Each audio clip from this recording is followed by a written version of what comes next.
Qədir gecəsi Allahdan nə istəyək? Vəs'əlullaha min fadlih. Allahdan onun fəzlini istəyin. Fəzil nə deməkdir? Fəzil hər bir şeyin həddinin daha çoxudur. Yəni daha artığıdır.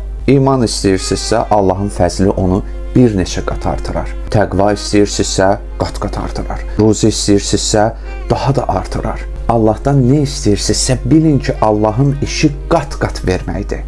Allahdan istəyərkən bunu nəzərinizdə tutun. Bilin kimdən istəyirsiniz və Allahdan istəyərkən də ağa kimi istəməyin. Həqiqi ehtiyaclı kəs kimi istəyin.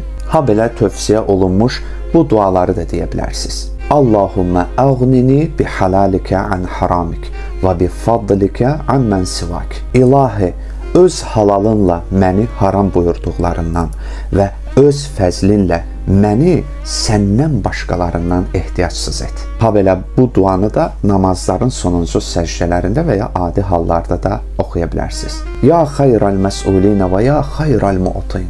Ey ağız açılanların və əta edənlərin ən xeyirlisi. Urzuqni varzuq iyali min fadlik. Mənə və əhl-əyalıma öz fəzlinlə ruzi ver. Fə innəkə zul fadlil azim. Çünki sən böyük bir fəzil sahibisən. Qədir gecəsi Allahdan nə istəyək? İkinci hissə. Bir gün bir nəfər Peyğəmbər sallallahu aleyhi və səlləmin yanına gəlib soruşdu. Əgər Qədir gecəsini dərk etsəm, yəni ona nail olsam, Allahdan nə istəyim? Həzrət buyurdu, afiyət və salamatlıq istə. Afiyət nə deməkdir? Afiyət salamatlıqla sinonimdir. Əksi bəlaya düçar olmaq və ya giriftar qalmaqdır. Dərhal ağlımıza hansısa xəstəliyə düçar olmaq düşür, lakin bu belə deyil. Afiyət dilədiyiniz hər bir şeyi özündə ehtiva edir. İstər cismə aid olsun, istər ruha, istər üzdə olsun, istər gizli, istər dünyaya aid olsun, istər axirətə. Hədislərdə gəlib ki, afiyət məchul bir nemətdir. Nə qədər ki, sənin əlindədir, sən ona diqqət yetirməyib, onu unudursan. Elə ki, əldən verdin, dərhal xatırlayırsan. Fikir verin, əlimizdə bu dəqiqə nə qədər nemətlər var ki, onlara diqqət etmirik. Qeyd olunub ki, afiyət yəqin nemətindən sonra ən böyük nemətdir. Ona görə də Qədir gecəsində Allahdan afiyət diləyək. Qədir gecəsi Allahdan nə istəyək? Üçüncü hissə. Təhrim surəsinin 8-ci ayəsində oxuyuruq. Ya əyyuhəlləzinə əmənu, tubu iləllahi təvbətən nəsuhə. Ey iman gətirənlər, Allaha nəsuh tövbə edin. Qurtuluşa çatmaq üçün ilk addım tövbə etməkdir. Bu elə bir tövbə olmalıdır ki, günahın ictimai və dünyavi nəticələrindən qorxmaq üzündən yox, sırf Allahın əmri və günah qorxusu əsasında olsun. Bəzən deyirlər ki, tövbə necə edim? Tövbənin xüsusi ayini yoxdur. Tövbə qayıdışdır, peşmanlıqdır. Gələcəkdə bir daha təkrarlanmayacağına dair söz vermək və sözün üstündə durmaqdır. Əgər əvəzi yerinə yetiriləcək bir işdirsə, əvəzini etmək lazımdır. Hansısa haqqı tapdalamısansa, aradan aparmısansa, zay etmisənsə, tövbə etdimlə iş bitmir, onu düzəltməlisən. Tövbənin əsasını 5 şeydə xülasə etmək olar. Günahı tərk etmək, peşmançılıq, gələcəkdə günahı tərk etmək qərarı, keçmişdəki yanlışı düzəltmək və əfv diləmək. Nəsuh nədir? Əslində səmimi xeyirxahlıq deməkdir.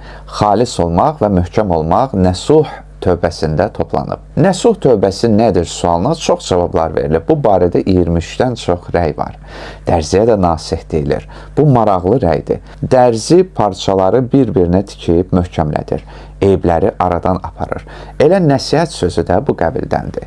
Nəsuh tövbə səni Allah dostları ilə bir yerə yıxır. Nəsuh tövbə möhkəmlik yaradır, itaətlə bəndəni birləşdirir. Necə ki, dərzi tikmək vasitəsilə parçaları bir-birinə yapışdırır. Ha belə deyilib ki, nəsuh tövbənin 4 şərti var. Qəlbən peşman olmaq, dil ilə əfv diləmək, günahı tərk etmək və gələcəkdə günah etməməyi qərar almaq. Yaxud nəsuh tövbəsi deyiblər ki, budur ki, günahını daim gözünün önündə görəsən və ondan utanasan. Yaxud üzərində olan haqları sahiblərinə geri qaytarasan, məzlumlardan halallıq alasan və Allaha itaətdə israrlı olasan. Bütün bunlar hamısı bir həqiqətin müxtəlif yönləridir və bu, xalis və kamil tövbədir. Bir gün Muaz bin Cəbəl Həzrət Peyğəmbərdən soruşdu ki, nəsuh tövbəsi nədir? Peyğəmbər buyurdu. Odur ki, süd sinəyə geri qayıtmadığı kimi şəxs də əsla günaha geri qayıtmasın. İncə ifadə göstərir ki, nəsuh tövbəsi insanda bir daha keçmişə qayıtmayacaq bir dəyişiklik yaratmalıdır. Bəzi insanlar da var, tövbə edirlər, lakin keçmişdəki əməllərindən həsrətlə danışırlar. Ayənin ardınca deyilir: "Asə rabbukum ən yukəffirə ankum səyyiatikum və yudxilakum cennetin tecri min tahtihal enhar."